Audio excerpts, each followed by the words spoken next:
fucking sick.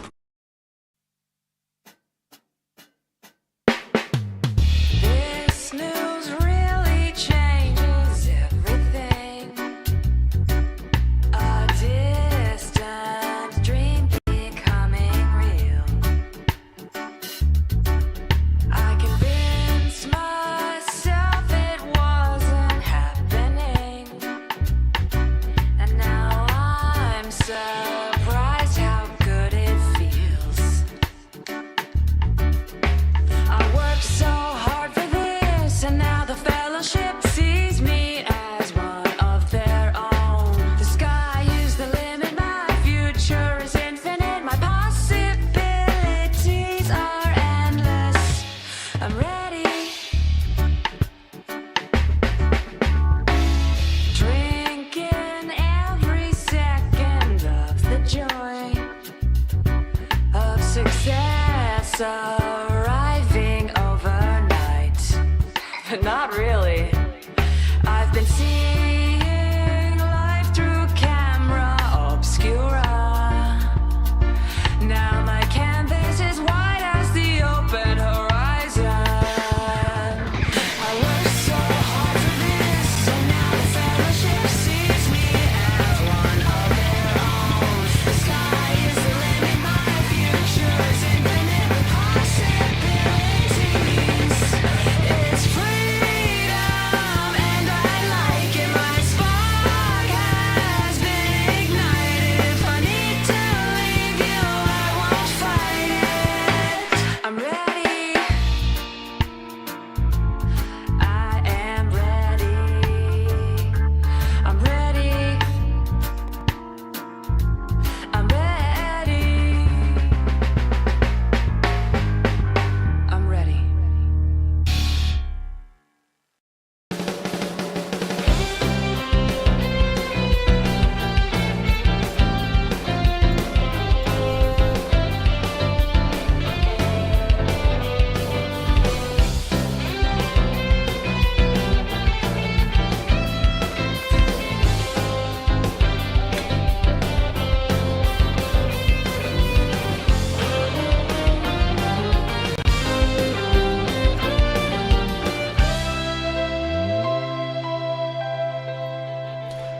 Oh, yes, and welcome to the Trek Time Trek Show. We are here to give you all the latest news and information from the outside world, because Shai has brought us the outside sunshine, the joy of hope that is vitamin D. But no, I'm here with Otto, with Stars, and Shai's joined us. Shai, where are you?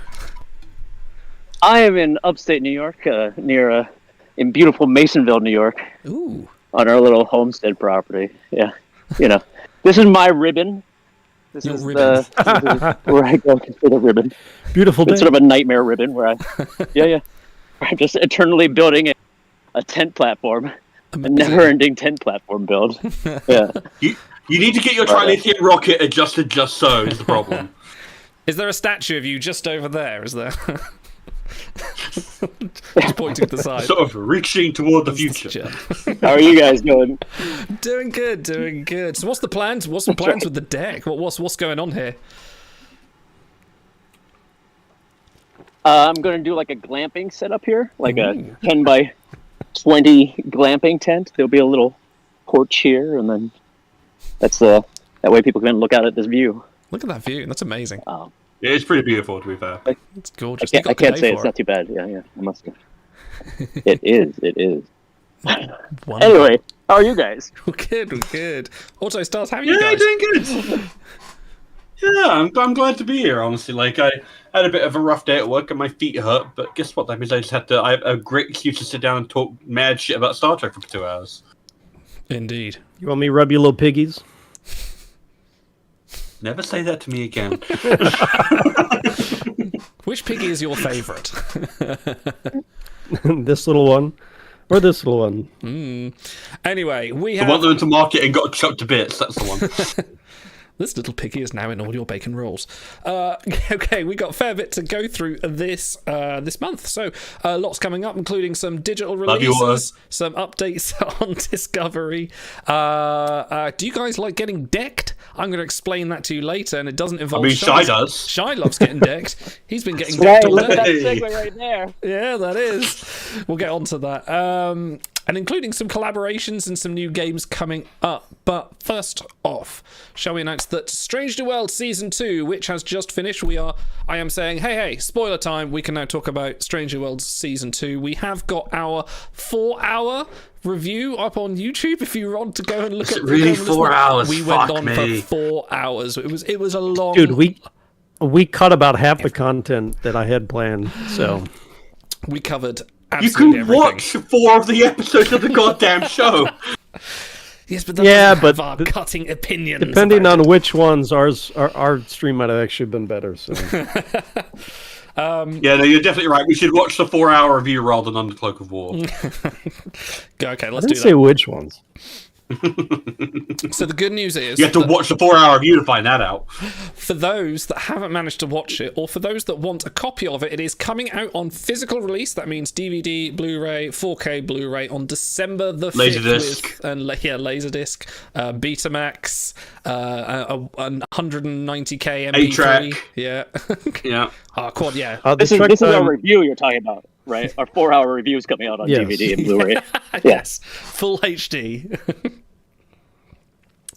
Okay, so Anyway, you know, we I have have to a- give... We have a C2 giveaway code hidden somewhere in the stream, but you got to watch it to find out where we Yeah. put it. Don't lie to them. If you can count all the tribbles that We appear on don't the have screen, money. sharp-eyed viewers will anyway, notice. But for real, though, so I love two things about this. One, I love that we live in an era in which the gap between this is finished airing or releasing and this is now available for you to buy is so much shorter than it used to be. Do you remember when you had to wait like 6 to 9 months for a Blu-ray or like a DVD, or it was even like a year? Like, and now it's like, cool, this was like 4 or 5 months. That's it. That's all the time it takes, and it's out. And that's not even counting it'll probably be available on digital at the same time or even earlier. Secondly, as someone who does not have Apple Plus, but has been interested in watching some of their projects, it's really nice to see Paramount Plus actually putting out physical media as opposed to certain other companies that say, fuck you, go to our streaming service or die. Yeah, I know there's a lot of people, and especially lately with Prodigy disappearing, a lot of people have been going like, Yes. "Look, yeah, we need physical." The other option is sailing in the high seas. No one really wants to do that, so it's nice that you can still get physical discs that you can still watch your content. It's not yours, but you can still watch it. The weird mirrored information of copyright laws and whatever it is, but yeah, no. So December 5th, you can get yourself the digital, and they are still doing extras. I believe the season 3 of Picard one came out that has a lot of fun extras, like the full poker scene Super between real. the cast at the end Yeah. is apparently on that, which I really want to watch. That sounds really fun. Let us know in chat if you're going to be picking up a physical. If you're a physical, but Stars, do you take more physical stuff? Because I'm completely digital now, but and Auto's as well. So because I literally work in a shop in which we deal with physical media, I do tend to grab a lot of the. I have like a stack of stuff down that I haven't let you around watching, but it's like, guess what? It's not going anywhere. It won't get taken off of any streaming service. It's just sitting there in Blu-ray form. It's not. People can talk about disc rot. I've never had a disc rot on me. I've got like discs I've worked from like at 1996 that I've still got working. Like it's. It's like, oh no, in the year like 2050, I'll have to worry about it. Whoops. And it's like I have been like genuinely considering grabbing the Strange New World Season 1 box set because it has a ton of deleted scenes on it. Like there's a 6-minute scene featuring Pike's love interest and him as a lieutenant. Like that's like I can see why they would cut it. It's like 6 minutes out of the episode. That's not really necessary for the episode, but I still want to see it. I'm kind of interested to see. Like I feel like that kind of heightens the enjoyment of a movie often when it's like seeing a director's cut or watching deleted scenes. You get to see what they chose, and you get to make your own judgment of, do I feel like this makes any difference? Do I feel like this adds to the scene? Do I feel like they were right to cut it? Like, I have a director's cut of Wrath of Khan that I watch, and every now and then I remember, oh yeah, this is the director's cut, because it adds in certain bits of dialogue in the sickbay and various other bits and pieces, or a slightly different cut of the regular one briefing scene. It's like, it's not always a massive change, but it's something I notice because I'm so familiar with the old one, and it's interesting to see. I don't know. that's what makes the difference between human-made media versus say AI media, where it's a case of someone had to choose that, someone shot that footage, someone said yes, that directorial choice was correct, and yes, I want it to be edited in this way. I want that take, and that take, and it's just I like seeing that, and that's not something you can really get from like most digital releases don't come with that kind of shit. For it to be real. As Picard would say, it heightens one's appreciation for the genuine article. It does. It's true, actually. And streaming has its limits. If you're on a bad connection, you're only going to get things down at sometimes blurry, sometimes great. If you're sharing connection, like you want it in the full quality, you buy the disc. Yeah. It is a wonder that the streaming services haven't integrated blooper reels and director's commentary and cast commentary. Right? Yeah. It seems so easy. Yeah, like that's crazy. this was something I noticed when I was watching Glass Onion, because I watched Glass Onion like 4 or 5 times. I was enjoying it so much, and then they said, "Oh, we've got Ryan Johnson's commentary," and I thought, "Oh, I'd really love to listen to that." Actually, I think Ryan Johnson's a really interesting filmmaker. I'd love to hear his thoughts on it. Oh, it's released on Spotify, and you have to listen to it while you're watching. I'm like, you're fucking Netflix. I have the ability to choose my audio options. Why can't I just go on the streaming service and change the audio feed, you assholes? What the hell? It is a weird phenomenon of the streaming service. Like, they can do it, they just don't. And I'm pretty sure they have the rights to do it. It's really weird. It's really odd. Yeah. The only one that Disney has does great behind the scenes making of each of their series. Stuff. Yeah. So that's the one exception. Gabe Newell of Steam fame nailed it years ago, probably a decade ago at this point, where he said piracy is a service problem. If you provide good content and good quality, then people will pay for it. And so you asked, how do you guys consume? For me, it's probably about 60% to 80% piracy at this point. I'll buy a subscription. If the quality is good and I can sit down on the couch, load it up, and watch what I want. But if, like, Frasier, which is a show I love, they removed a bunch of scenes from that on Paramount Plus. I'm like, well, then I guess I'm going to go find a pirated copy that has the original aired scenes in there. So, or if, for example, when they removed all the movies from, like, this is your home for Star Trek. Oh, now we're going to remove all the movies. It's like, well, I guess I'm watch them somewhere else then. So, but the companies that do a quality job with their stream platform, it's easy to justify paying them. And, I had Netflix for years. I have Paramount Plus now. But a lot of stuff I just pirate because it's faster and easier and there's not stuff missing. So, yeah. And it's more reliable. Like, I was watching some Paramount Plus episodes of... It was Lower Decks. I was watching Lower Decks with Marie and my good friend Marie, who will hopefully be streaming with us over the weekend, which will be cool. And obviously my partner Brody. And, like, Paramount Plus just refused to load. Just refused to load multiple times, and I had to restart my entire TV 3 times to get it to work. And then I was like, meanwhile, Brody, who has a pirated copy, is just like, and it's loaded. It's like, guys, come on! Yeah, I paid for the privilege. Peacock is especially terrible streaming service. Like, I've never had a smooth quality experience with them. So. But are you excited for the new Frasier series streaming only on the cock? Oh, is it only on Peacock? I think so. I think it's exclusively streaming. Yeah, and other pirating services. Is that the phrase they're using? Are they calling it the cock? No, I heard that on another podcast, and I fell in love with it. So dude, you want to check out what's on the cock? I'm baffled that didn't catch on as a marketing term. How could we go with Trek time when the cock was right there? We should have just... Hey man, do you watch The Cock? No, I don't. I'm a lesbian. I consume so much content from The Cock. First time. All right. Yeah, no, it's all downhill from here, folks. But it's like, speaking of The Cock, Walt mentions BBC, so that's also a British broadcasting company. But yes, but that has limitations, because I wanted to watch Life on Mars, which is a great series with John Sim and Philip Glenister from back in 2006. And I wanted to watch it on BBC iPlayer, which is like, guess what? It's a old, I can't imagine there's any argument about the rights for it. Got taken down the week I wanted to watch it. No. fuck me, I guess. And it's like, and then it's like, cool. Do you want to watch it on Amazon Prime? They've cut a ton of scenes. Like, Idol. Yeah. You know, you're familiar with all the scenes with Zippy. You know, the puppet from yeah. the 80s. Mm-hmm. They cut those. Why? From that version. That's like a part of the nostalgia. like Like that was essential. doing nostalgia before like Stranger Things and things like that. That was. Well, it's like, it's not only a part of nostalgia, but there's important character details and like a lot of like tension and dread in those scenes. It's like, why are you cutting this stuff? It's like Fraser, like what I said with like episodes of Fraser, like where it's like they cut out scenes. It's like no, or I know there was a big problem with the release of Simpsons on Disney Plus, where like they fucked with the aspect ratio and like they straight up lose jokes. Like there's that bit where they go to the Duff factory and you've got like then this is where we have all of our different recipes of Duff, and it's like the exact same thing going into 3 different nozzles. But like they fucked with the aspect ratio at such a point that like you can't even see the joke. It's like you ruined it. Yeah. And then like other problems with like Buffy the Vampire Slayer when they did like the Blu-ray upload stuff like that. Like guys, do it properly. This may be my only chance to reference this on our stream, so I'm going to do it in the movie Seven Brides for Seven Brothers. There's a scene where they're learning to dance, and Gideon is the youngest brother. He's like a little paperweight. He's so tiny.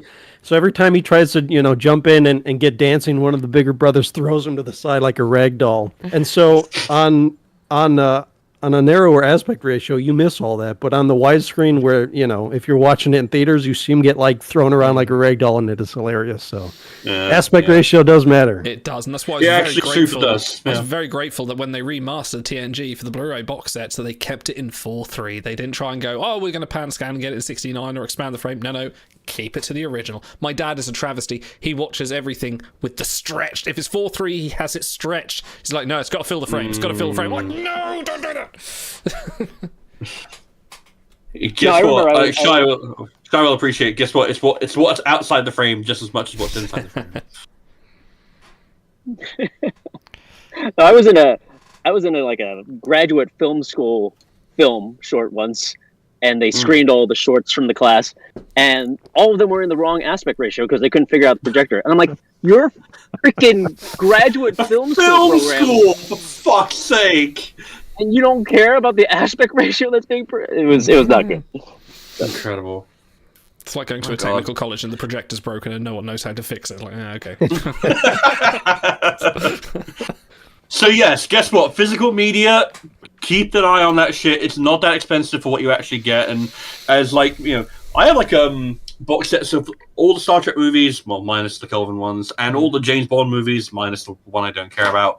And guess what? I can just reach over and grab it and watch it whenever I goddamn well like. No one can tell me, oh, it's been taken off the streaming service. Oh, we've cut XYZ scene. It's like, no, I have them all there, and they're in full HD. It's like, yes, I understand it's inconvenient. What? Do they have the FBI piracy pre-roll? Oh, that's so good.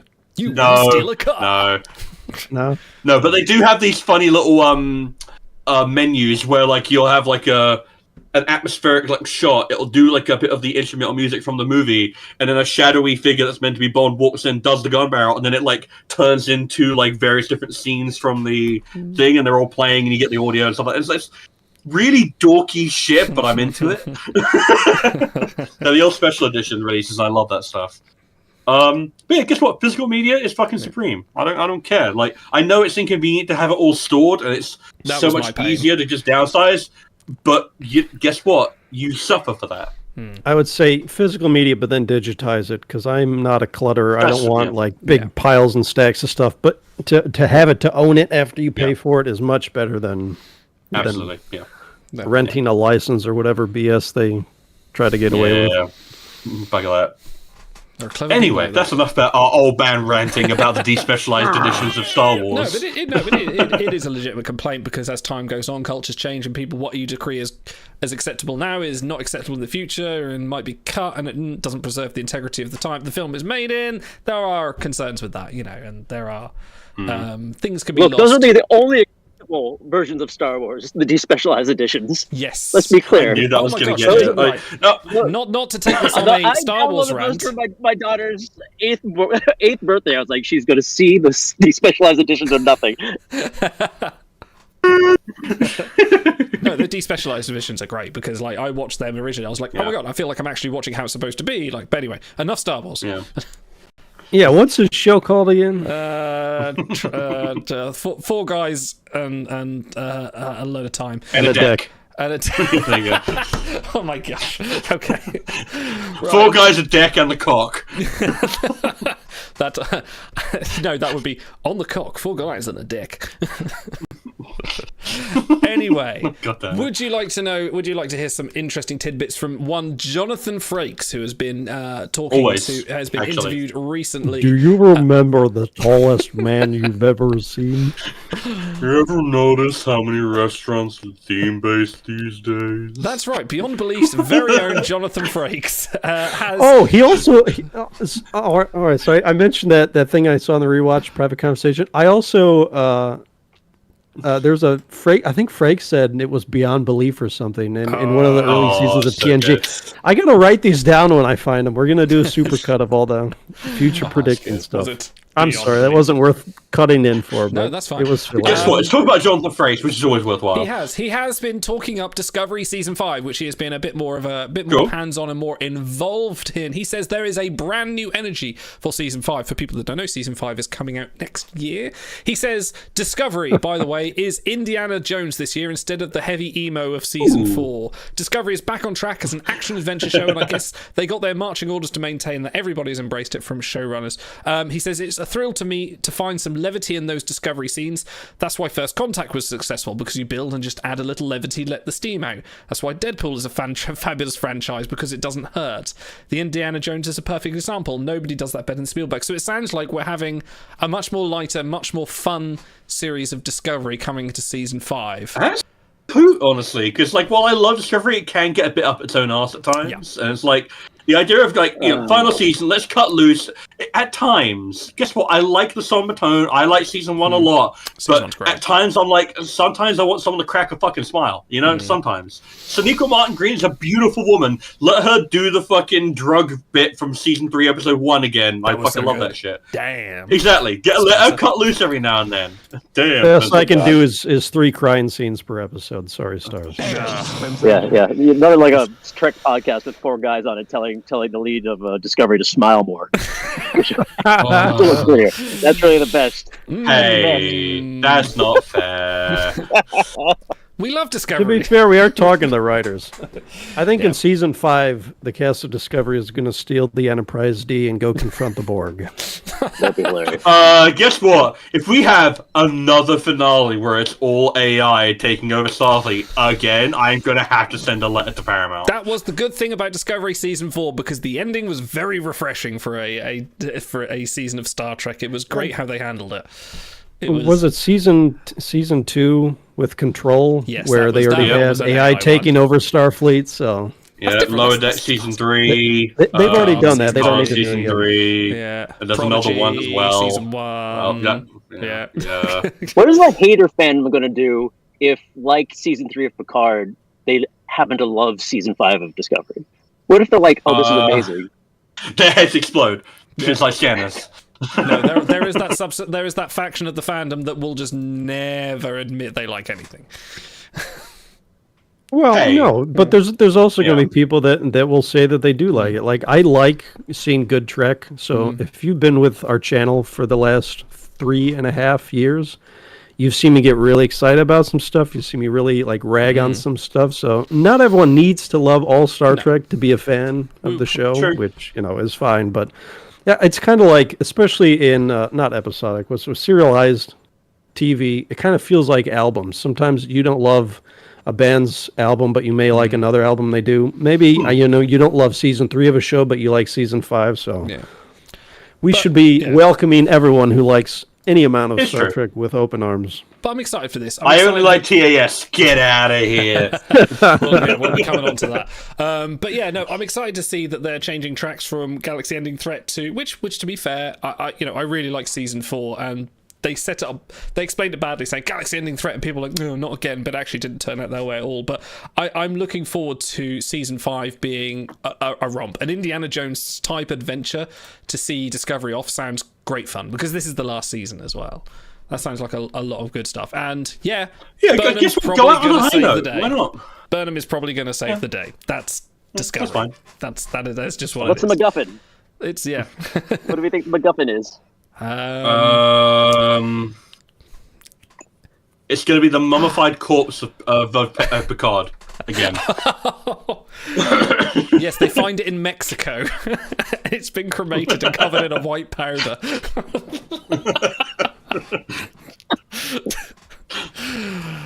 That's topical. You can listen to that in 5 years' time and have no idea what we're talking about. Okay. Let's all storm Area 51. They can't stop us all. That's Naruto run everywhere. Lower Decks is back for season... These are all meta topics. Lower Decks has started. We are start of season 4 now. If on Paramount Plus, if you haven't watched any, if you've only watched a few, go watch it. It is classic. The first episode starts with a Voyager romp. T'Lyn is now pretty much a main character, I think, from the episodes that I've seen. How are you guys finding, and in chat answer me as well, how are you guys finding season 4 of Lower Decks so far? Are we spoilering or not spoilering? Spoilering, absolutely. We can spoiler. Like, you know what? I haven't seen the latest episode, so guys. Yeah. I've only I might have to drop out then, so you can message me when. We won't spoil. We can go over brief topics, but no, that's what I meant. Don't spoil. I don't want to. Oh, okay. I thought you meant. In general, it's solid. Same good comedy, same high quality. Comedy as before.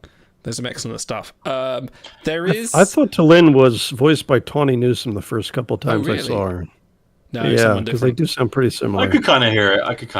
But I've been quite enjoying it. Like, I've only watched the first episodes. I still haven't watched the latest one, but I'm quite enjoying it. Like Sorry says, it's the same high quality. The new addition to the opening credits is great. Yeah. The whale probe. And it's nice to see the character. I love. No. Yeah, that thing that happened 3 times previously in every season. That's a spoiler. And I just appreciate that they're continuing everyone's character development. The thing they did with the Rutherford, I really appreciated. I like that a lot. It's continuing high quality. I'm wondering when the big overarching peanut hamper-sized threat is going to come into play. But I can wait for that. I'm happy to just let things ride. So there is the thing. Go on. Sorry, go on. The thing for me with the animation is I generally don't like it. I find it hard to make an emotional connection because it's just a cartoon. Like the voice alone doesn't quite do it for me. So I gotta say, fucking episode 7 of season 2 of Strange New Worlds, where they come to life and you see them interacting with the Strange New Worlds cast. It's like, okay, this actually added an important. Thank you, Optimistic W, for following. Thank you. It added an important dimension to their characters for me. So like I'm a little more interested in what they do now and where they go, and they could kill them off, presumably anyone. So I like it. So there is already the burgeoning shipping going on, as any fans like to do, between, and this is the unlikely pairing of T'Lyn and Boimler. To some people, I'm trying to work out what they would call this. Loimler, Berlin, to Boimler. No, to Boimler. To Boimler, not to Boimler. Yeah, that is the question. Or Berlin. Yeah. And Boylan. Boylan. Yeah, okay. Why not? Why make it overcomplicated? Like, guess what? Spurk works because it's just like an instant synergy. Like, Spurk? You need to go to Boimler. Cock. Yeah. Oh wait, no, that's the streaming service. Sorry. That's the streaming service, absolutely. Shipping threads. Guess what, Nifty? You need to stop listening to the shipping forecast. That's what the problem is. We'll never get you anywhere. Yeah, no, I'm not a big fan of shipping either. Like, save it for the non-canon stuff.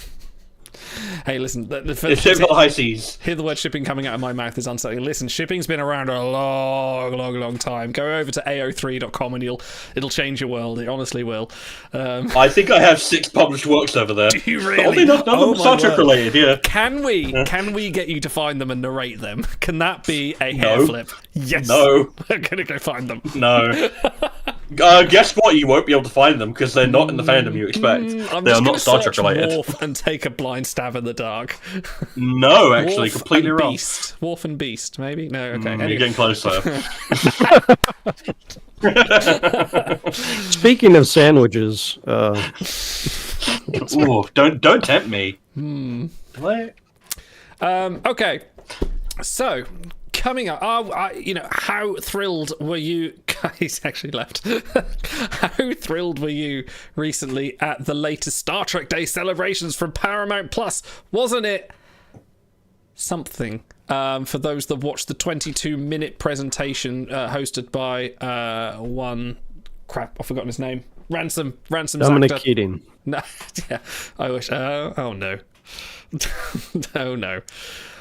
Jerry O'Connell, thank you, Renarian. Never gonna dance again. So, guilty feet have got no rhythm. Thank you. Where's your saxophone? Come on. He does own one. Well, he did anyway. We've seen him play it. So yeah, that the Star Trek Day panel was very disappointing. But to be fair, we're in the middle of a writer's What else is strike. new? It's not, yeah, exactly. It's not going to ride the highs of the last awful Star Trek Day Paramount has put out. But in New York Comic Con coming up on October the 14th, there is going to be a Star Trek universe presentation. They say, quote, the fan favourite Star Trek universe returns to New York Comic Con featuring a special advanced screening of an all-new episode of the hit Paramount Plus original animated... They could really condense that down.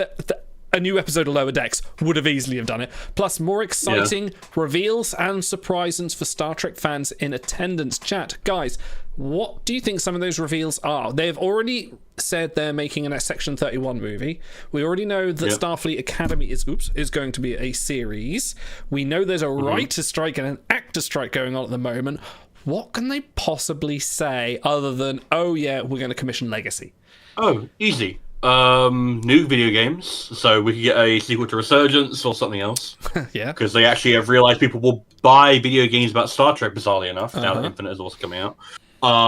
Comic books, because they have getting way more into that. They've been doing the Defiant show, Defiant series. Yeah, They've there's done a that lot more Cisco coming out, one. Yeah, like they decided to throw a lot more money on that. Yeah, novels is an easy one. Spencer. Damn, Spencer. You can do like 1 million books. Like, guess what? Just throw any writer on it, they will do it. What else can you? I mean, they could just like throw any number of merch. Because guess what? Like, Star Trek merch is so goddamn rare that if you announce any of it, people are like, I know, it's shocking. Like, you go to the Paramount Star Trek store, or StarTrek.com store, and it's like, you can buy a hoodie or a dressing gown. Like, no, I want a Moopsie. Come on. Dude, this POV of Shy on his knees leaning over me is getting me Babs level of hot right now. I just want everyone to know this. I don't think any of that is considered universe. I don't know. I thought the universe does include all that stuff, and that's why you say that rather than just television. But What is Shy doing? He's working on his deck outside. Yeah, And he just got a shipment of lumber, so... he did. We met the lumber guy. I'm building my lower deck. This is my dedication to the Trek Time Star Trek podcast. I'm podcasting while I'm building a deck. That's amazing. Your credit, your words have failed me. Credit where credit is due, Yeah, madam. I'll do. You're a woman of not only breeding and wit and sagacity and etc. and also photons. So, in all seriousness, other than merch and comics, do you think they're actually going to finally release Legacy? Or they're going to announce that Legacy's actually going to come? Or do you think they're something Well, there's else? no way they've shot anything for Legacy Absolutely yet. not, but they'll probably come out and say, they'll have a we're logo. going to do it. They'll have a logo, yeah. For those of us who are not totally plugged into yes. behind-the-scenes stuff, what is Star Trek Legacy? Legacy is what Terry Matalas is calling the continuation of Star Trek Picard Season 3, which obviously not involving Picard. Jonathan Frakes has talked up a lot of this, but it would follow the adventures of the USS Enterprise G with Captain Seven in command and presumably Raffi still, Jack Crusher, and I think Frakes has came out and said recently that he wants to be the Charlie's Angels Charlie of the Bosco of the group and be the sort of the cool. admiral in the seat, which would be Just very get Admiral cool. Riker, yeah, totally, yeah. I think he should be why the angel in Charlie's Angels. He's an angel to us. And it's a way of continuing the sort of the ethos of Star Trek Picard Season 3 of whether people like the nostalgia bait or not, going through and giving these stories, these new adventures, but also having a bit of that legacy content and bringing characters back, which, could be fine, could be good. And I definitely want to see some Captain Seven, so... I thought a lot Cairo of what says... Oh, there you go. No, go ahead. I was going to say, Kyra says there will definitely not be anything about Legacy, as they need people like Terry involved. Guess what? Terry's they can not release a on logo and strike. say it's happening. Yeah, I don't think Terry's on strike because he's not an actor or a writer. Well, no, he is a writer, actually. Well, No, he you're would right. be Yeah, a showrunner / right. Yeah. But that's the thing. You could literally just say, we're doing it and we put out a logo. That's all commissioned you it. require for an announcement. That's kind of why we've not heard anything more about Section 31 or Starfleet Academy, is because, you know, no one's around to kind of write it at the moment, so they're not really... Nothing has advanced. And same with Season 3 of Strange New Worlds. Akiva Goldsman came out and said, we're ready to go. As soon as this stops, we're ready to just go straight in, you know, can carry on filming. So, be interesting to see what they actually come up with, or whether they come up with something new. I wonder if there will be new worlds that are strange and maybe more aliens than none. Will Nicholas Meyer be there, Shy, to advertise his Gun podcast? Yeah. Hopefully. Although I'm sure that's been thrown into shambles by Strange New World Season 2 a little bit. A little bit, yeah. Yeah, maybe. But just because there's a writer strike doesn't mean that writers stop writing. So they could they could have scripts banked up, ready to go as soon as the assorted strikes end. Hopefully. It's kind of like freeze tag, where no one gets to move again until SAG says unfreeze. Pretty much. Yeah. Well, until yes, I am. studios Turkey. agree. Yes, I am. Which a lot of the it's also made for a lot of awkward interviews and conversations recently with Trek alum, where they try to dance around. They're like, "Hey, we're on your show to talk about," but they can't say the name, or they can't. So And it was interesting at the Which Star Trek it is what it convention is. that I went to in Birmingham recently, because they all went up on stage and they were talking around it, and they were like very awkward, except for Christina Chong, who just went, "I've got a new album out. I'm going to talk about that. I've got something to talk about." I was like, yeah. I thought you were about to say she just broke a song and did "How Would That Feel." Yeah, no, I don't think she'd be allowed to. But yeah. So regarding Legacy, I didn't really love. I should say that the stuff I didn't really love about season 3 of Picard was the last few episodes, how they switched into the threat arc, and then the villains in general I thought were kind of weak. But almost everything else about the season I really enjoyed, and I thought it was a big improvement over season 2. So there was a lot that they did. Set the bones for that. If they want to continue it in season 4, a lot of the we'll call it season 4. A lot of interpersonal stuff was really done well. So I think I'm a lot more heartened over what they could be doing versus if they'd cut it off at season 2 and then tried to spin something off. So You didn't like Amanda Plummer in season 3? no, I really good, didn't. but I thought she was a bit underused. She needed to conclude her arc other than just getting blown out in an airlock. That was a bit like, oh. Well, yeah, right, she got upstaged, and it's No, like, it was guess real what? bad. Almost. Yeah. Yeah, I can't think of many instances where, like, apart from Zelda, where like you set up a bad guy for 90% of your product, and then you bait and switch at the very last second, and it's satisfying. Like, I can't think of any instance where that's really satisfying. Yeah. But I like you say, there are instances like if you're going to go for the nostalgia baiting thing, I liked what they did with, well, aside from killing her off, but I like what they did with Ro and Picard's interactions. If they had moments like Picard and Ro talking on the holodeck, I really like that, where they kind of came to, they kind of resolved the end of preemptive strike in a bar conversation. Dude, talking is my favorite part of Star Trek, and I know it's bit. kind of lame. Kinda is. But when it's done Star well, Trek, talking is the most important part of Star Trek. yeah. But I mean, when they do it well, it's so much the best action they've done. Like, can't even compare. Maybe some of the DS9 like ship battle stuff, because it was a little bit First new Contact, and fresh to have battles on that scale. But outside of that, it's always been, dude, just sit in a room and talk. And if it's written well, it's. I was having this conversation with my dad recently because we were talking about Foundation, and he's been watching the new series, and I said, they've taken some liberties with the book. I said, Dad, when was the last time you read the book? He's like, he goes, well, why couldn't it have been more like the book? I said, well, have you read it recently? He goes, no. Well, literally, most of the Foundation book is two men in a room talking, then it skips to another chapter, and it's two men in a room talking, and then it skips to another chapter, and it's two men in a room talking. It's amazing. It's a great book because it has these galactic-wide scales, but mostly those scales are reduced down to two men in a room talking. And that's kind of like, that's one of peak sci-fi things, and it is literally dialogue. So yeah, they took some liberties. So, call me a fake fan if you like, but what kind of, had they done like a 12 Angry Men style one room kind of thing for the whole episode before? Measure of a Man, really. that kind of thing. Yeah, but they moved but they moved around a lot. You mean for the one different room, right? scenes. You're saying? Yeah, I mean like a one room. yeah. Yeah. I don't think. No, Nothing that's a comes good to idea. mind. Moonlight is probably close. I mean, they did move around, but yeah, no, like one single room. Frame of Mind is kind of close. Yeah. But they still have different sets there. I mean, that's something they could do, I think, and do it well. That'd be really good. So is that the one with Trip and Reed are trapped in the shuttle Shuttle pod? pod. Oh yeah, Yeah. Shuttle Pod. Well, I Yeah. guess that's pretty close. Yeah. That's as close as you'll probably get, yeah, because unless you set it all on the bridge and nowhere but the bridge, like it's kind of hard to do Remember that me? without. Maybe. No, they go all over the ship, That's true. Yeah. Yeah. and you get bits on the starbase as well. I think. CE. Yeah. Different from our Leland, bottle please. episode, because bottle episodes are we're just going to reuse our sets and just try and keep a dialogue. I think you're talking about just all in one room and just 12 Angry Men. For Yeah. those that haven't watched it, is all set in the jury room, isn't it? And it's brilliant. Watch it if you haven't. Yeah, if you not the original 1950s one, if you can, because it's a classic. I haven't watched the newer Oh, ones. did they remake it? In Who's in it? I think we made it a couple of times. I don't know. You'd have to check IMDb. It's not Star Trek. I don't know. Has an anything. amazing sketch about 12 angry. Well, Amy Schumer has a sketch where it's 12 angry men discuss whether she deserves to be on television or not. It's a I'll watch it. parody. 12 angry. Everyone to go look at it now. It's amazing. All right.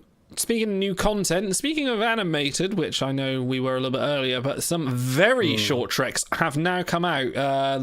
These were announced on Star Trek Day. They were saying this is the 50th anniversary of the animated series, which I'm surprised they remembered it existed. But no, in order to celebrate that, Casper Kelly of Too Many Cooks fame has written some very short treks, which are, I'm just going to stress this, they are non-canon, little adventures, about 5 minutes long, and they're up on YouTube now in the TAS animated style of the... No, they're canon. They really better not be. No, they're actually not.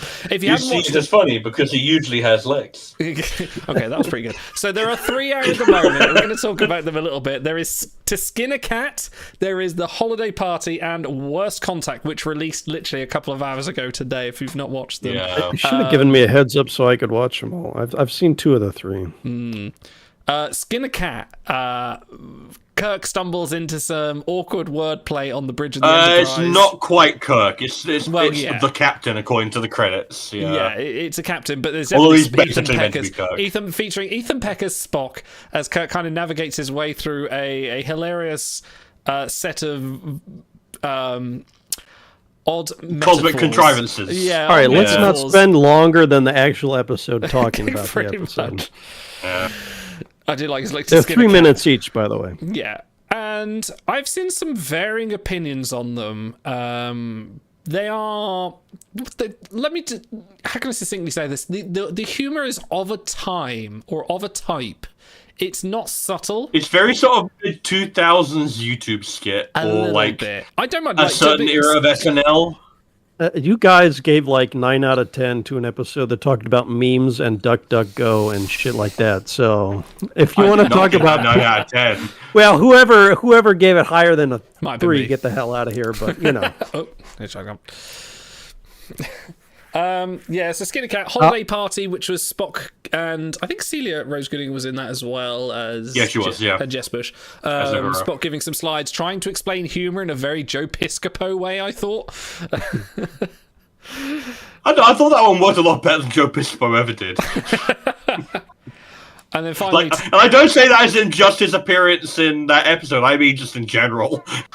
and then today's one, Worst Contact, which features Jonathan Frakes and Gates McFadden as they initiate worst contact on a planet where people, and honestly, I'm pretty happy with most things I watch. I'm fairly easygoing. I'll watch things and go, I like that. I kind of this last one I watch and go, have I finally found a Star Trek I don't like? Is this my Auto's discovery? Is this the thing that I will... Is this the thing that people go, no, you're missing the point. I'm going, no, I don't give a shit. I don't like it. Yeah, I really do legitimately feel like a lot of these are like the guy came up with a joke and it's like, yeah, that's a funny joke. And then it got turned into a 3 to 5 minute skit. and these jokes are not funny enough to justify a 3 to 5 minute skit, with the exception of the holiday party, because it's a bit more character humor, and there's a bit more sort of like variation to it, and a little bit of like shock humor, which is like it varies up. Whereas like this newest one I watched, I was like, if this weren't Star Trek, I would turn this off within 3 seconds, like straight up. It's like Adult Swim, but without the nuance. A little bit. Yeah, a little bit. Yeah. So I've only seen 1 and 3. I saw Worst Contact today. I laughed a couple times in that, and I liked it. Oh, And it helps because they have the actual actors involved. They're not taking it seriously, so I'm not going to. You should watch the holiday party. Like, guess what? You can probably watch. Oh yeah, I will. Takes the rest of it here. It's not I think coming it's out of the best of them. It's not coming out of anyone's taxes. You're not No. obliged to watch it. They produce 3 minutes of content, and if you like it, you like it. If you don't, it's fine. And I think I'm glad that they're adding, like, it doesn't. Yeah. Also, there is such a thing as, and we talked about it even years ago, oversaturating the market, where it's like, it's sometimes, if it's not the highest quality stuff, it can kind of bring it down. I don't think it's that.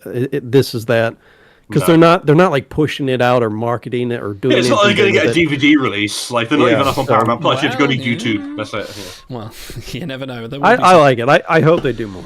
I do. I think the thing that I think the last one, it grossed me out. It just like with all the boogers. Well, yes, the and intention. Well, yeah. Especially the shot where he's like, "Oh, let me add some flavoring," and I'm like, "Ah, no! Oh, this is what? Stop!" I felt like Crusher. I did laugh when Riker was like, "Oops! Oh no! Wow, your warp core doesn't work. Well, we'll contact you. Bye." I didn't mind that. That was funny, but It was the microwave fish that really got me. it's quite funny because at work I cook rice and I put tinned fish in my rice. I piss off everyone in the office. See? So I'm that guy.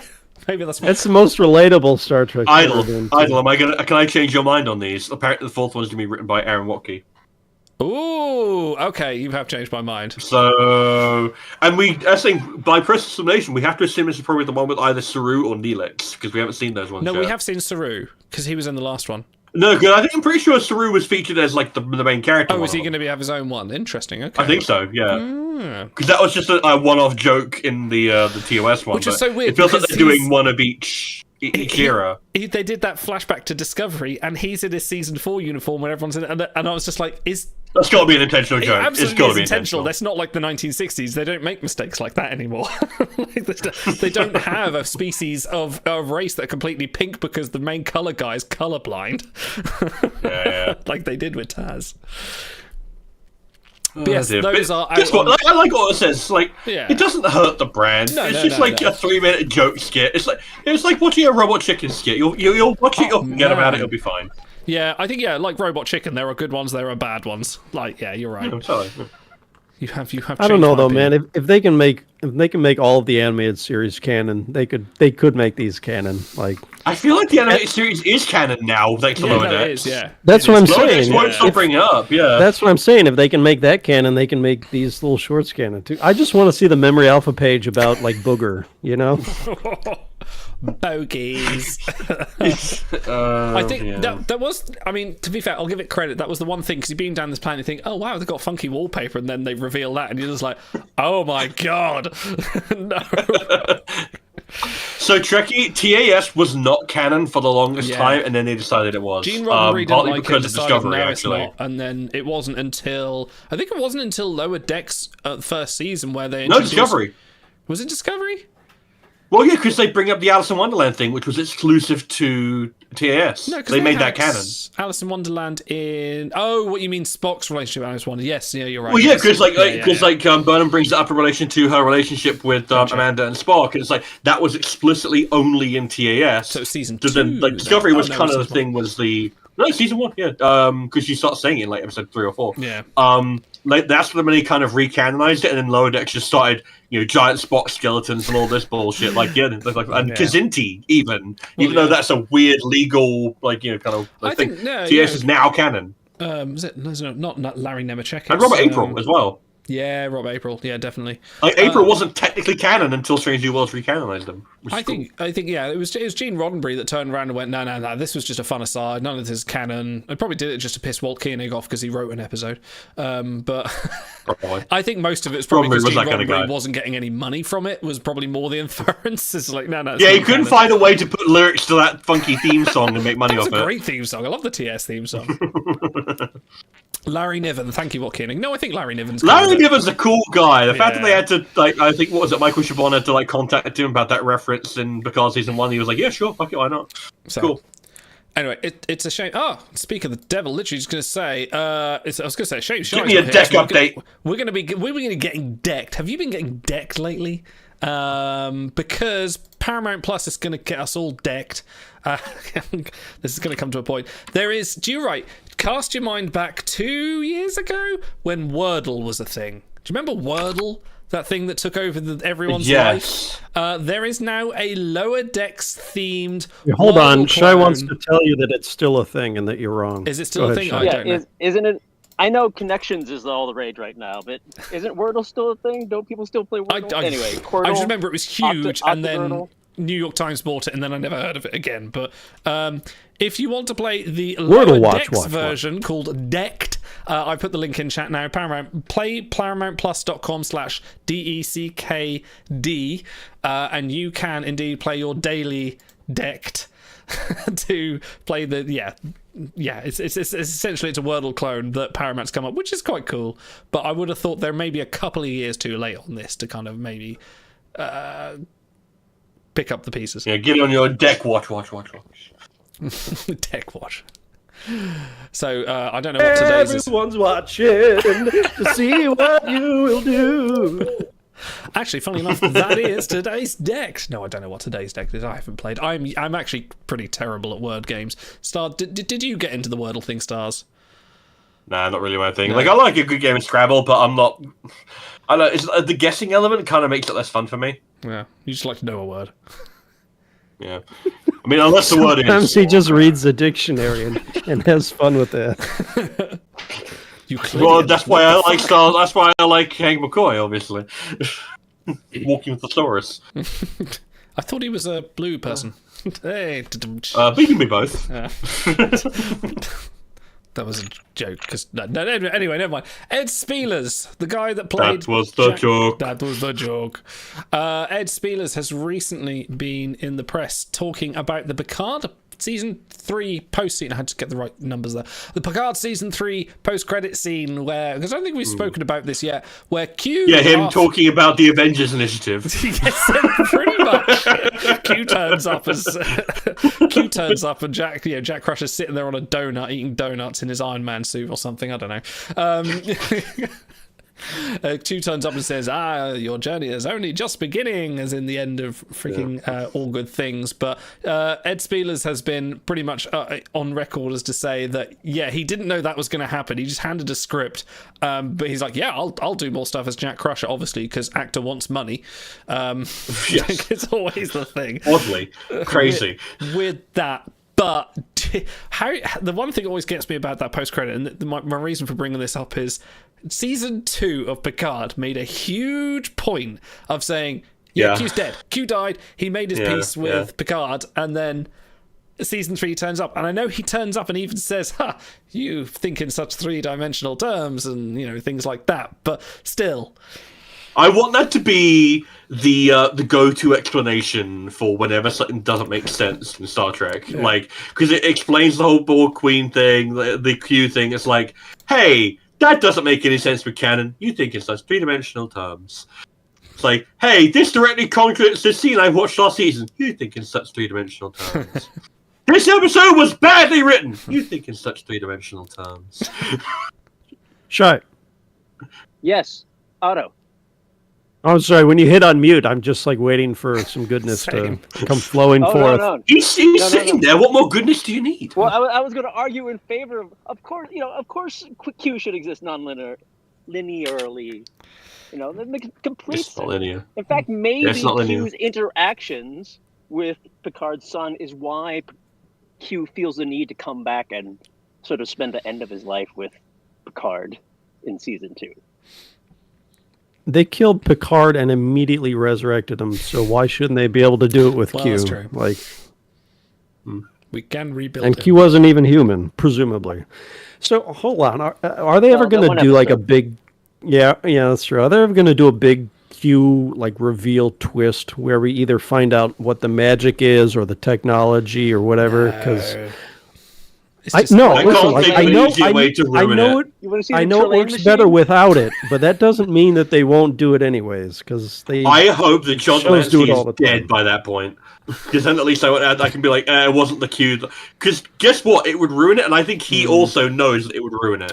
There was a conversation recently I was reading about the whole Continental, which is the spin-off, the series spin-off of the John Wick universe, and people saying how they're just over-explaining the whole, the fun fact about the first John Wick film is how the whole Continental and the gold coins thing is very mysterious and added to the mythos about how alien all this hitman stuff The works. question is more interesting than the answer. Exactly, and then they just over-explained it, and that's kind of where people got lost on it. And I kind of think, yeah, that's the same with maybe Q. It's like they just kind of go like, yeah, they're just some extra dimensional beings that have the odd squabble here and there, and Q seems to be a bit of an outlier I'm more interested in Q as John Delancey's Q as a character being the kind of rogue renegade from the Q continuum, because he always seems to be going against them. That's more interesting than sort of seeing how the sausage is made or seeing how the deck is built. No, so yeah, I may have phrased that wrong, but it's like I think that John Delancey is very in tune with the character and like understands the He is the appeal. character. Because he is like 90. Yeah. Q is like 90% John Delancey and 10% script, and that can vary depending on how good the script is. Q is you got to throw in a few percentages for Trelane, because even Delancey admits that it's basically yeah. Trelane in the future. Yeah, totally. But it's like, I know, right? But it's like, I can't think of an easier way to ruin the character, because why does it matter who he was or what the Q Hold on. were? The question is not, is it a good idea? It's, do you think they'll do it at some point? Probably. Oh, probably will, yeah. Well, it's like say explaining that. explaining the Borg. Well, they've origins stayed away as from well. the Borg. I was about to say they've stayed away from doing that. Well, the books did it, but They still haven't done it. Well, yeah, the books are trash. They don't matter. They matter when someone says they matter. some of them are good. To be fair, the Borg origin in the books is pretty decent, but yeah, I don't want them to It's tap that interesting. canon. Yeah. Oh, I hate when they try to quantify the Borg origin. Yeah, it's awful. It's Well, terrible. I Especially thought when that the fans do version it. in Legacy was pretty decent, where it was that? related to Vija. You know, where it was Yeah, related to oh, Vija yeah, and the yeah, machine, yeah. living machines. I thought it was fine. I thought it I was hate interesting. when it's a Vija connection. Oh, it's control. Oh, it's the cold Well, control, station. yeah, but I think the Vija, the fact that learn all that is learnable, living machines, I think it's an interesting idea. But unfortunately, I'm glad that's- that it's cutting down canon. That's also Stephen Collins adjacent, so let's just scrap that idea completely. That's true. Yeah, it's TMP adjacent. Scrap it. Yeah. No, I was more very about- careful in choosing things. I didn't want to insult you our were careful. talented- I bulldozed right in. It's perfectly cromulent film.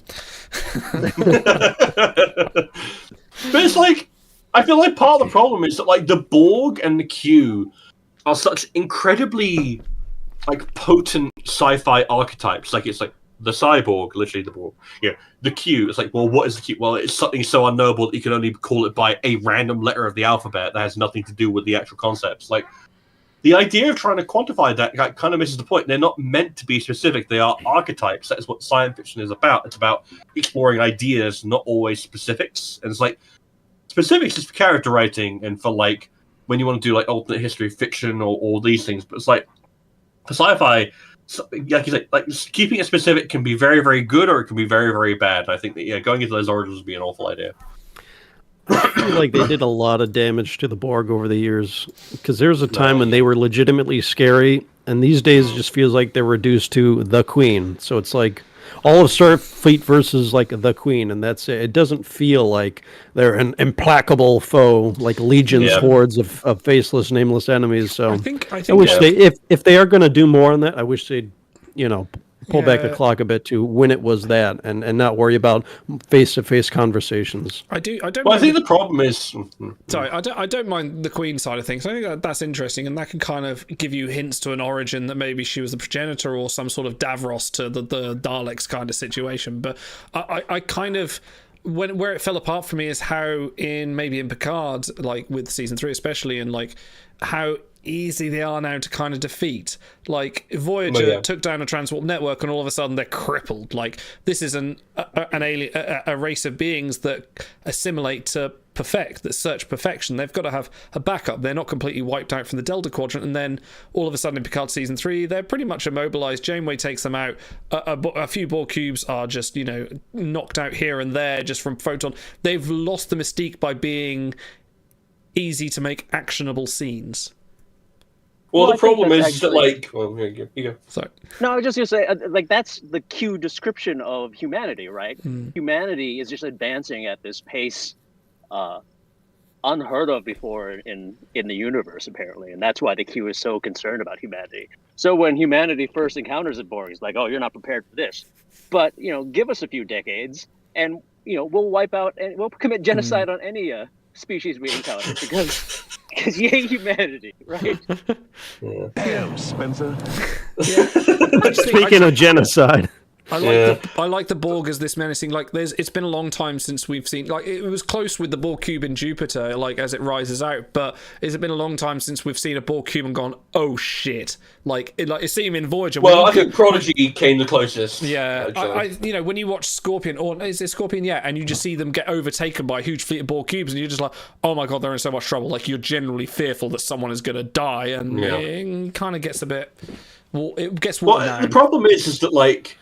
You write yourself into these into these corners where it's like, cool, I've created a implacable race of cybernetic organisms who can't be reasoned with, and they adapt to all weaknesses. Cool. How many stories can I tell with this race? 5, maybe. How many times can I write and then we come across like you start running out of because it's like, cool, we did conventional weaponry doesn't work. Okay, cool, we tried self-destruct command through power, like in like best both worlds. Cool, great, innovative way of doing it. And then like, iBorg kind of skirts around the issue by just talking about the Borg as an individual versus the collective. Fine. And then you start getting into Descent, and it's like, cool, these aren't really Borg, they're like renegades. It's more about Data and Hugh and about lore.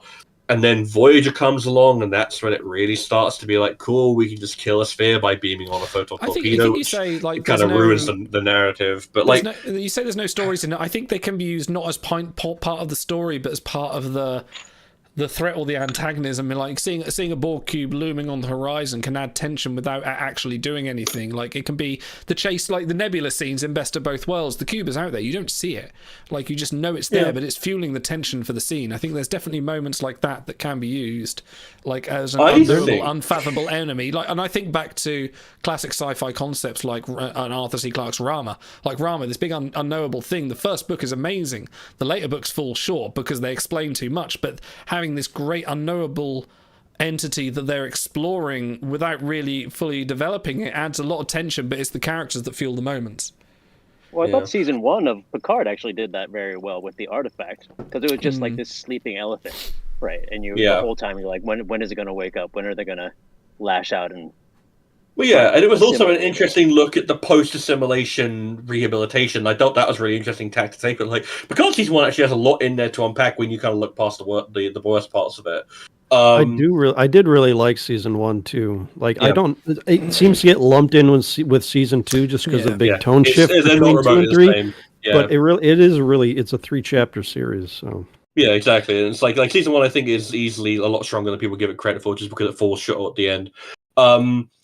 And I feel like if you were going to try and make the Borg threatening again, I feel like you can't make it big. You can't make it a fleet-wide threat. You can't make it the end of the Federation.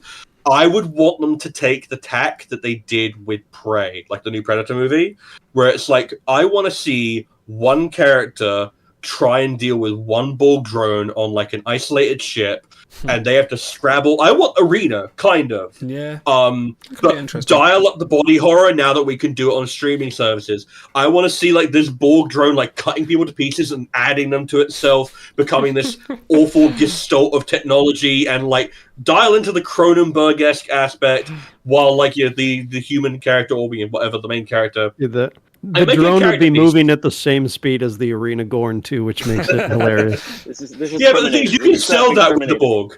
Well, yeah, exactly. I'm describing Terminator, but like, also Prey. Like, I would want to see like stuff like the scene where I don't know if you guys seen. I'm sure I've seen Prey, but there's an awesome scene where the main character is watching the shimmering figure in the river, and then it like a bear comes along and it kills the bear and then holds it up and lets the blood flow over it while the invincibility is like inactive. So all you see is this like blood red figure that is like completely shrouded, and it's like, that's what the fuck is it doing? That's so ridiculously crazy and like visually compelling. Doing something like that with a damaged Borg drone that's trying to like keep itself going, that's way more interesting as a threat and a character piece and an actual. But only like, what does this look like? Only if Tony Todd is playing the Borg. That's fine. Yeah, get a big Candyman with it. Why not? Fuck it. Do Candyman but with like nanites. Fuck it. Well, I mean, Picard season 3 tried to do the evolution, right? Like they were like the Borg just look like us now. It's just a sub-genetic. Yeah, but I think we skipped from the T. We didn't get the T-800. We skipped straight to the T-1000 and the TX. Is the problem? Yeah. The one high point. Star Trek. Yeah. Star Trek at its best and at its core is always an explanation of why humanity is great. And so the reason the Borg work as an opponent is because in a lot of senses they're antithetical to humanity's strengths, individuality and creativity. And like Worf says in Best of Both Worlds, the Borg have neither honor nor courage. That is our greatest asset. So, the stories you do with them it's easy to highlight humanity's strengths. And they writers may have to get a little more clever in how humans overcome the Borg, but I think that's still worth it because they are such a great opponent to have around. But if you don't want to make them threatening again, you can go big, let them win, let them assimilate Earth, scatter humanity, and then you have seasons and series of material there where you have to develop that as like the main storyline. God, could you imagine if they did that? Wow. Yeah, like do like a post-discovery thing. You can't say that. You can't say humanity. You can't say humanity would never bounce back from it. Oh, God, you could still have that big universe-changing event, and then go into telling stories after that. That wouldn't necessarily end things. If you had like the 26th or 27th century, like in between, the end of like all the TNG era stuff, and then between Discovery, and it's like that. If you just set that story in the middle of there, it's like cool. Earth loses, the Federation gets assimilated, or whatever.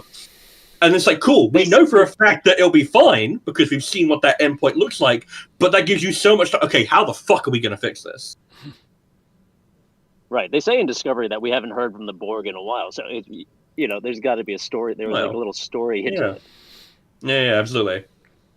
Yeah, there's definitely potential there. But like you say, Otto, I think the writers need to be a bit more creative about it.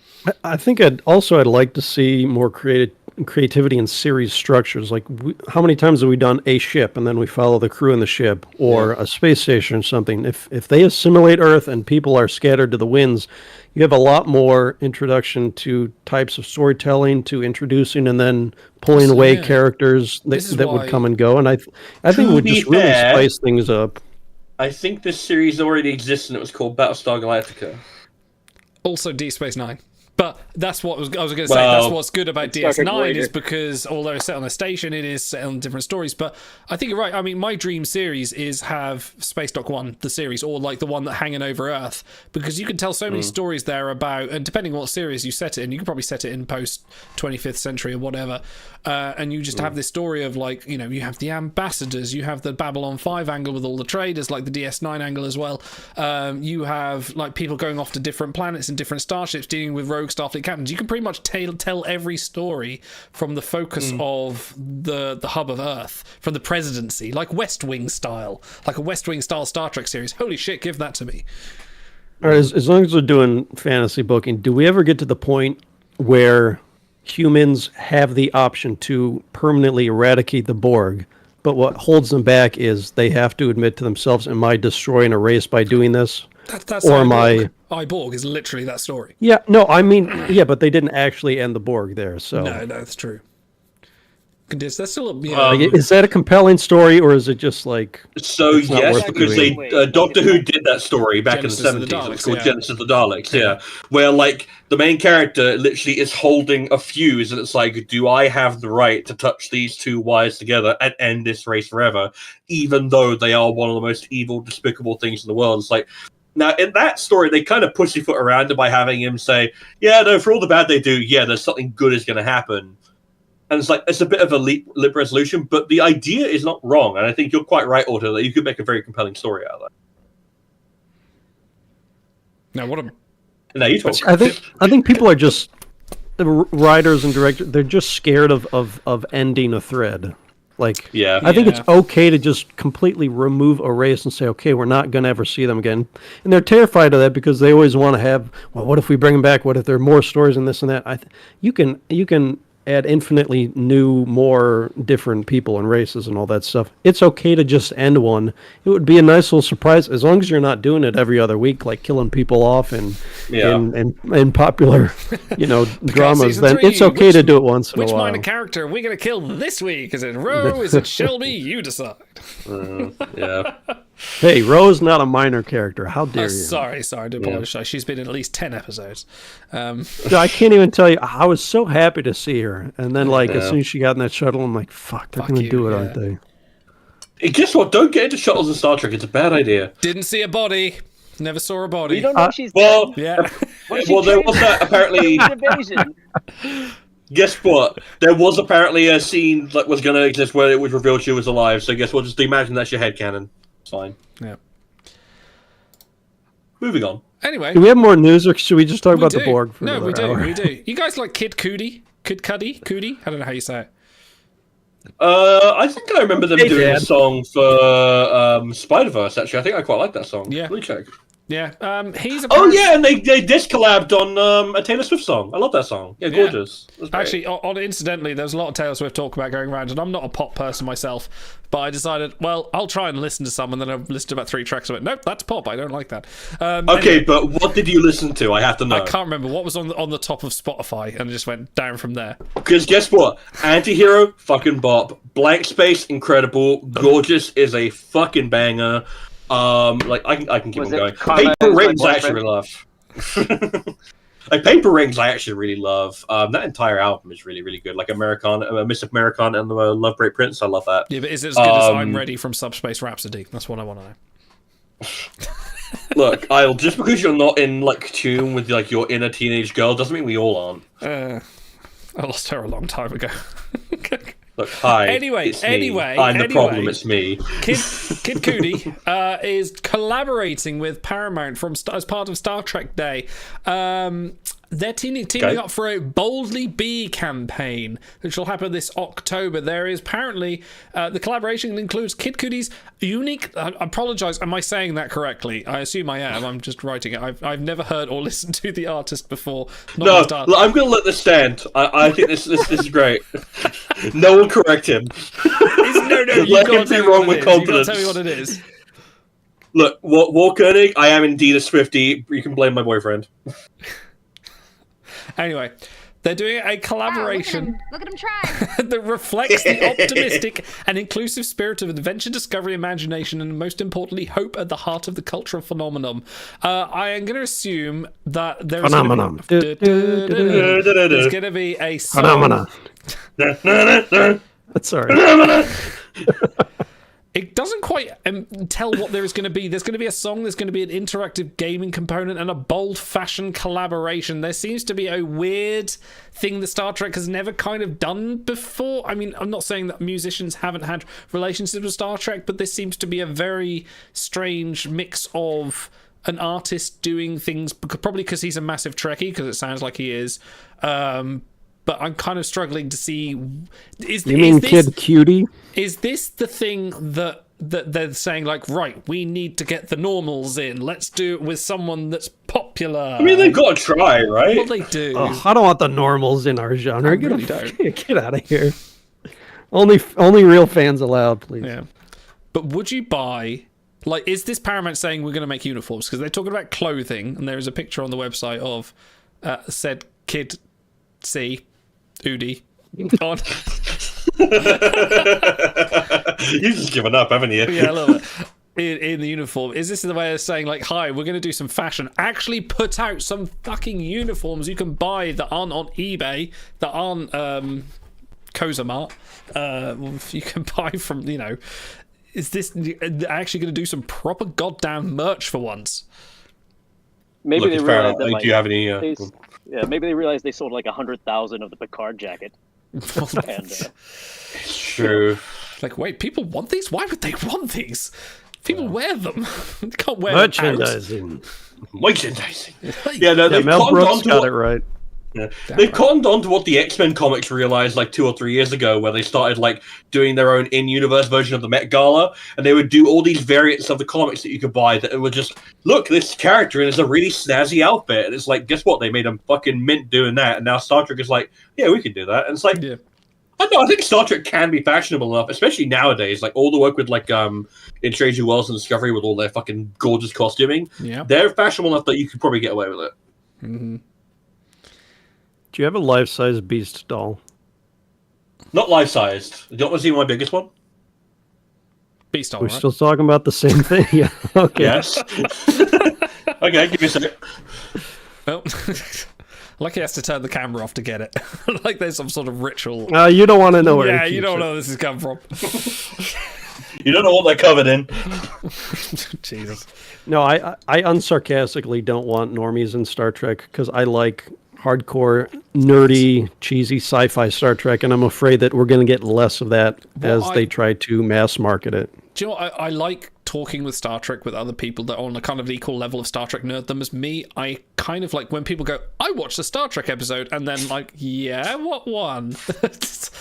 Like, it's hard. Okay, like, try I have to talk point out, you down. guys It's are... weird. Okay, here's the thing. Maybe this is because like I went through a similar thing with Brody and Marie here, which is like they passively liked, you know, like certain like comic book movies and certain like this and that. And then I was like, cool, do you want some recommendations on getting started with comics? And they were like, yes. And then I gave them some recommendations and they went out and read them and they were like, wow, I really liked this character, or I really like this concept or this team or this thing. Can I get more?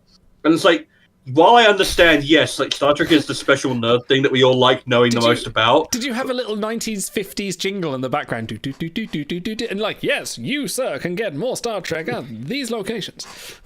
I mean, actually, like, guess what? It's like, it's our role to be the ambassador you are for right, Star you Trek. are To right. actually reach out and be like, oh, so you watch Star Trek? Which one? Oh, you should, if you liked this, you should watch more of this. I think in my life, I've always been the delineation between like, oh, you're either a sci-fi fan, oh my god, or oh my god, why are you watching that nerdy shit? Which is where my wife falls. She's just like, you want to come watch the Star Trek? She's like, fuck no, and walks away. I'm like, well, that's fine. I That's also where have to point out, like, you know, the casualization of Star Trek, quote unquote, is what gave us Strange New World Season 2.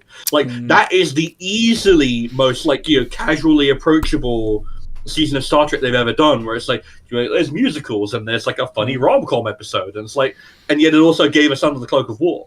Like, you can be more accessible without having to sacrifice what your franchise is about. Well, but if you don't like, they did like 8 different kind of big, huge genre shifts in 10 episodes, and if you don't like a lot of that, well, then you just got like a 3-episode season. So in a sense, it is sacrificing think the amount of classic Star Trek that you're getting. So Like, I've lived- I'm not saying I don't want people to not find and like Star Trek. Of course I do. I just don't want the people producing Star Trek to change what I like about it to appeal to other people who don't currently like it and probably wouldn't, even if they sat down and I watched think it's it. because years and years and years I've lived with the stigma of being into that nerdy shit, and like I kind of taken that to sort of, I've internalized it almost, of like, right, this is my thing, like this is, and I've kept it to myself. Red Thank alarm. Red alarm. Essential Red alarm. in TR9, thank you for following. You know, and like especially now with Star Wars fandom and like geekdom in general within the last 10 years is now more socially acceptable. It's hard to kind of let go of that kind of like, no, this is now mine. I've had to internalize this and make this mine because no one else had it and no one else wanted to share it with me, and now you guys are into this stuff now. It's weird. It's a weird thing. It's a me thing mostly, but I mean, no, it's I not like just a you sharing thing. things. Yeah, I mean, that sentiment, which I think you're aware of and sort of work through, is the sentiment that causes a lot of gatekeeping of the fandom, right? You are right. Like, yeah. I had to suffer through the obscurity of this franchise, so now you have to pass my 3 tests to enjoy the show. Yeah. You're not wrong. You're not wrong. But yeah, the more the merrier. Yeah. And it's like I don't think that like I don't know. I think the Strange New World season 2 I think is an excellent example of like there was some random like genre shifts, but I think the majority of the season I would say is still very Star Trek. Yeah, I'd like to do. Like a I don't social think it ever experiment. lost its identity. I would like to show people like Caldos 4 episode, Sub Rosa, and Angel 1 Don't do and this. Last do this. Outpost. And Dude, Charlie Angel X, 1 is a banger. Don't even start with me. That is such a good episode. and Charlie X, and then just go like. It is not my function so- to seduce or be seduced by heads of state. Okay, I will. Is that what you told the girl on the beach today? All right, we said we weren't going to discuss it on air. I was all right? thinking about making that crack, but I wasn't because I wasn't going to go there. And then Idol did. All right, gloves are off, Idol. You Oh, want shit, to here we throw go. hands? Let's throw Oh hands. no! Oh. Anyway, Kid Cudi, he's making a thing with some Star Trek stuff. Cairo's got the right idea. The fashion line should have the Angel 1 outfit. Oh yeah, no one's got chest hair like that anymore. Everyone shaves. Hashtag free the nipple. All right. Hashtag free Trent. Oh, okay. We like Star Trek games, don't we? We do. I love Star Trek games. 90% of 50% of our content is Star Trek games, because we can't run timelines talks every week anymore. 90% of the time, it's 50% of the content. Star Trek Infinite, the Stellaris clone with a Star Trek skin, is releasing on October the 12th. Very, very, very, That's a lot very quicker than I soon. thought. Yeah, that's coming up real soon. I mean, to be fair, they didn't have to do a lot of work to it, but it is coming up fairly soon. I like you saying that because every interview you read with them, it's like they say it's not Stellaris, and then you look at it and it's Stellaris, and they're like, guys, it's not Stellaris. And if you played the new Horizons mod or the new Civilizations mods or the Star Trek mods for Stellaris, it's pretty much looking very similar. However, I will give kudos where kudos is made. They have been faithful You to mean the law. Kid Kudos? Kid kudos, yes. I'm never living that down. Am I? Idol. Hey, Idol, do you need a kid cuddle? Oh, I do. I really do. I forgot what I was going to say now. The entire Klingon language is modelled in the game. All the dialogue, and I imagine there's going to be some. Yeah, it's going to be some good awesome. Romulan. There's a lot of decision making. For those that don't know, this is what's called a 4X game, which is kind of like Civilization, or if you have played Stellaris, look at that, or like Age of Empires. Not quite Age of Empires, but a bit more big world than that. But you're maybe a little bit Birth of the Federation, but in real time. Real-time strategy. Yeah, real-time strategy dealing with galactic empires, and you can Is play it turn-based or real-time? It's real time, so you can play as the Federation, the Cardassians, the Romulans, or the Klingons. I'm going to assume that because it's a Paradox game, they're going to introduce a ton of DLC where you can then play as various other races, probably the Temerians, the Borg, the Dominion, the... How did you go to Tamarians I don't first out know, of all the 'cause- races in Star Trek? I think because you wouldn't stop talking about them in Star Trek Armada. That's right, yes. Shaco and the walls fell. Idol, his pants tinted. Hey, I've not seen Vija yet. Don't get me started. That's coming out October the 12th. It looks You've like never it's... seen the future before. Look, Idol's oath of celibacy is on record. Well, anyway, I've had 2 children, so... We don't know those kids are yours. You've had them? I've had... Have you even met them yet?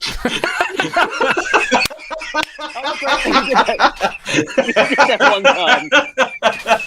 It's not a Michael Bublé song, come on. I'm not going to start singing Just How I Met You. No, okay. I need to stop talking because you guys are hooking on that too much. This is coming out October 12th. If you play Stellaris, you know the themes, but if you pre-order, I do not encourage anyone to pre-order anything because pre-ordering games is the devil, because you never know if you're going to be sold a sack of what do I shit. get? But if you do, you will get the USS Cerritos as part of your armada that you can have. Yeah, it can go in your ship lineup. A little bit odd. Also, lower decks uniform options to put on your crew or your figure of state. You know, your crew you put on ships as advisors and generals.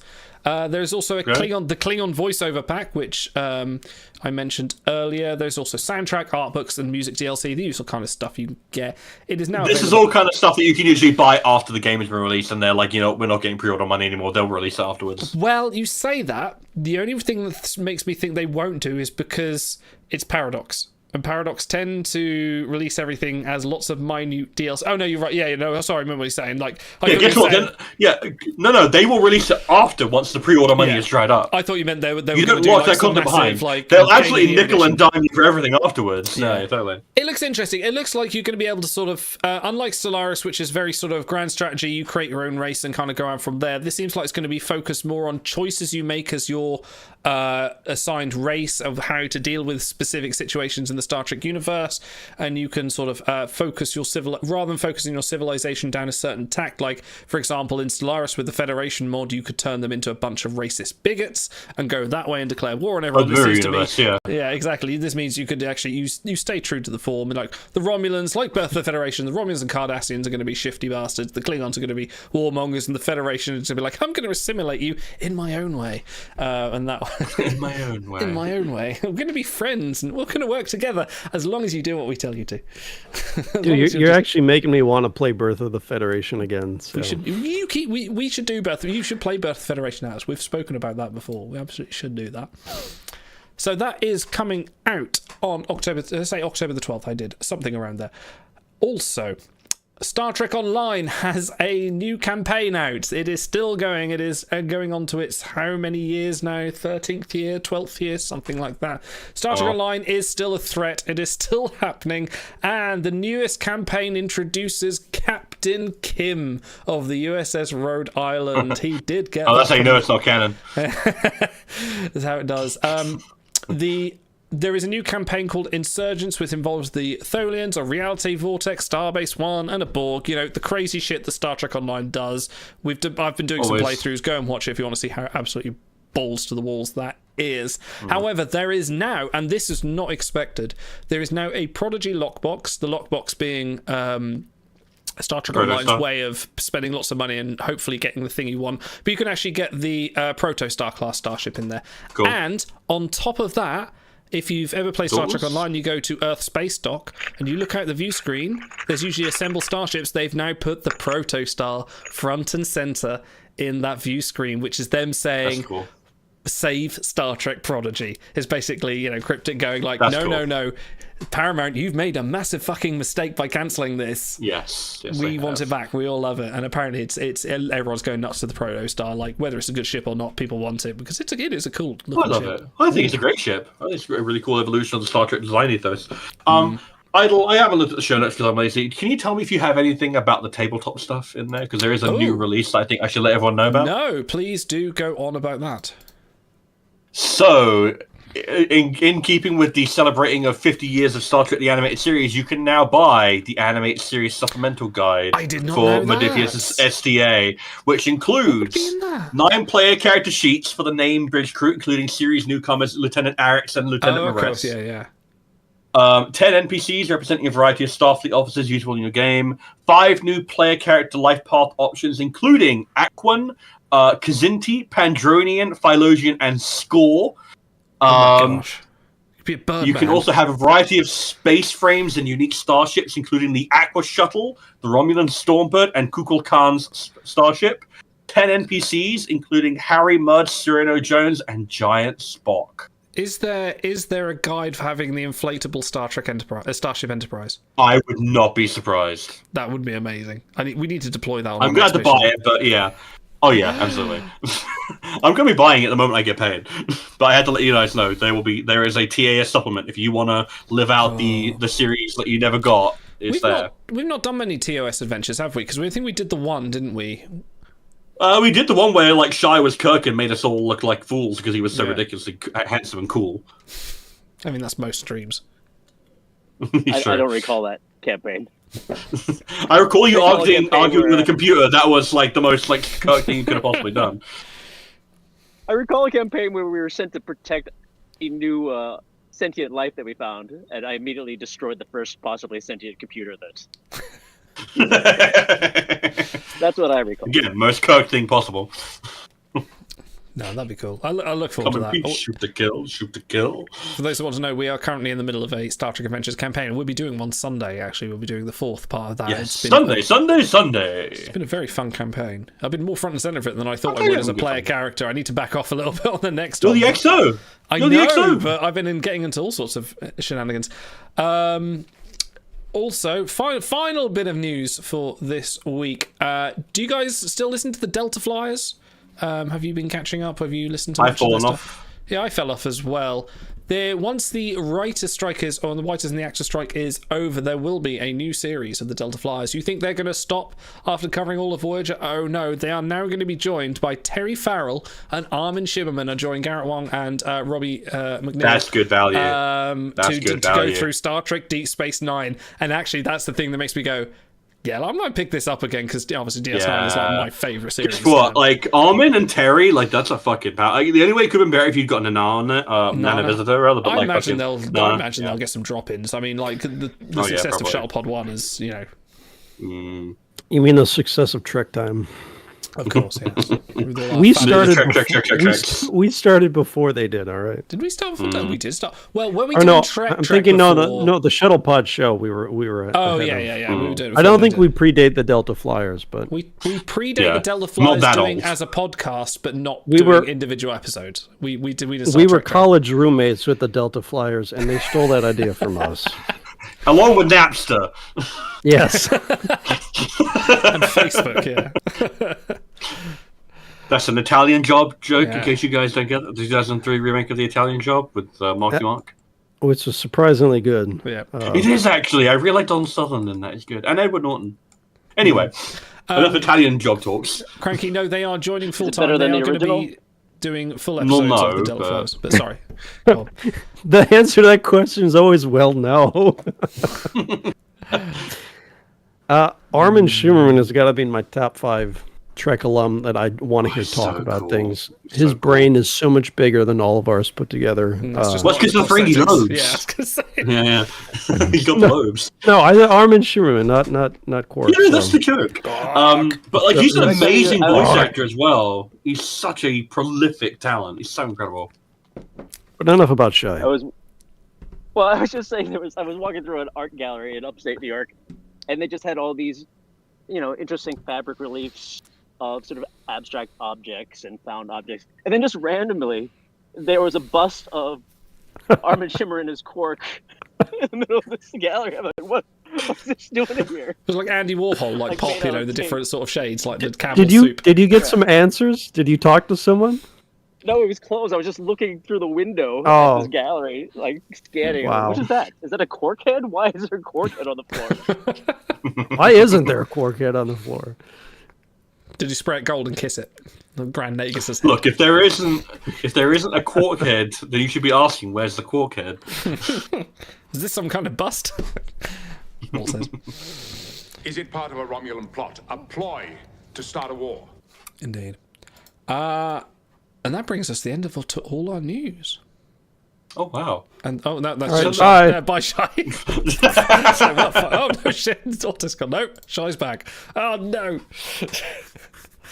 I was going to say any further business, gentlemen, but you guys have already decided to leg it out into the great beyond. Wow, they couldn't I wait. know, literally. Wow. That wasn't a Well, I'm comedy here for sign you, off. Idol. I just missed the mute button. I thought it was just like, and that's all the news we got today. And you're like, right, fuck it, I've got a deck to build. Fuck it, let's go. I'm going to do something new. We're going to do... Where is it? I've got to find it. Hang on. Shane also no. can't be here to see this. No, it's fine. This is actually Is a it? hair flip trigger, but I thought we'll do one anyway. I have here Okay. from the Star Trek convention. Uh, I bought the Star Trek Encyclopedia, which goes up to I think it goes up to. Did we establish it was the end of TS? Does it like not the end of TS9, but like season 5? No, not even that far. This goes up to season 2 of DS9, so it's before Voyage. Wow. Literally, the opening paragraphs say something along the lines of "and an upcoming Star Trek series with a female captain." So this is old. This is old, but this is something I had from my youth, and I. Hey, lots so of it picked up again. Idle. That encyclopedia is about. This long, this thick. It literally is. It's about this long and this thick. Couldn't be more right. Can someone in chat pick me a page number, please? And then we'll find an article and we'll see what it says. So first, bold of you to assume anyone in our audience is still awake. of course they are. Look at Shy, he's up there. 1669. Okay, page 69. Nice of the. Nice. Okay, Nice. now I need a number between 31 and 13, please. 7. 7. Okay. The Deadly Years, original series, episode 40, written by David P. Harmon, directed by Joseph Pevney. Stardate 3478.2. Exposure to an unknown form of radiation causes Enterprise crew to age at an incredible rate. Now, wasn't this episode done twice? Because it was done on TNG with Pulaski, wasn't it? Well, that's unnatural selection, yeah, but I think she's the only one who goes through it. Whereas in TOS, I think it's like pretty much everyone. Like I think Spock, Kirk, Uhura, and I know McCoy also all just get extremely old. Chekhov is the only one who doesn't because he was scared shitless. You know, my fan series does a follow-up to that episode where Or do they? Chekhov actually does age 8 or Oh, so it can be played by Walker Koenig. Ah, Yeah. That's Yeah, clever. and it See, was that's played by clever. Walter Koenig. Yeah. All these times Shatner could have been in Star Trek by doing that. All these years. Yeah. All these deadly years. All these deadly years, and on that wonderful bombshell. We will see you All soon. right, get out of here, Jeremy Clarkson. And on that note, my genius, it's almost frightening. Saturday, this Saturday, we will be joined by Mr. Stars Auto and Stars' very good friend Marie as we enter the Butter Zone. We will be tearing things like you have never seen before. We'll be tearing Pokemon starters and ice cream flavors. Oh my word. Yeah. So for some context, like, you know how in TNG season 1 you've got conspiracy, right? And you've got that whole thing with like hang on. Walker. And the whole thing of like, you introduced Beverly and Jack together. Like, that is Marie for me. Like, Marie is my Walker Keel in that, like, she is the one who introduced me to my boyfriend of like 10 years. So if you are on that stream on Saturday and if you are mean to her, I will break your legs in every place that exists. No one's mean. No one here is going to be mean unnaturally. Idle, we've been mean to you for like, the last like hour and a That's half. me, though. That's different. yeah, that better be I would different. never be mean to someone. No one would be mean to anyone else. I am the butt of all the jokes here. I do all the work and I get all the pain. Anyway, that's Saturday. Sunday is part 4 of our Star Trek Adventures series, which if you want to catch up, watch the last 3 episodes. They are up on YouTube, but I'm sure Stars will have a very long 8-paragraph thing for me to read at the start of the stream. They're getting longer and longer, Idle. Oh joy! But they were great fun. We had a great time on the last one. So then on Wednesday, join us for Timelines Talks 94. Suncoast Speaks, as we're joined by the Suncoast fleet as they invade the channel and give us their own things. The Saturday after that, I want to talk this one up a little bit. We're going to have a community games night for King of the Castle. If you've not seen our streams previously for King of the Castle, I put a couple of links on our Discord. They're also one on the channel as well somewhere. Go watch those. It's a great, fun little community game. You don't need to install anything or do anything. Just turn up to the stream. You can vote through chat. I'll be the king running a kingdom, and you guys can be my council members and try and plot to overthrow me and various other decisions. It's a great lot of fun. It's going to be fun. So come join us. That we've got other things as well, including the Trexpert quiz is coming back, and it's got Star Trek coming up in October for pros and cons. We're starting talking about the award show as well. We're starting to have early conversations about that. It's going to be fun. All sorts of things. Join the Discord. All that jazz. I'm going to leave you with some reggae as well. Stars and Shy and Auto, wherever you've gone. Thanks for joining us. Shy, thanks for joining us in the joy of the deck. I hope course. next time we see it, there's going to be a magnificent erection on there. And hopefully one made There will of wood. be. And a tent. And a tent, absolutely. Live long and prosper. I'll see you guys later. Ta-ra! This news really changes everything. A distant dream becoming real. I convinced myself it wasn't happening, and now I'm surprised how good it feels. I worked so hard for this, and now the fellowship sees me as one of their own. The sky is the limit, my future is infinite, my possibilities are endless. I'm ready. Drinking every second of the joy of success arriving overnight. But not really.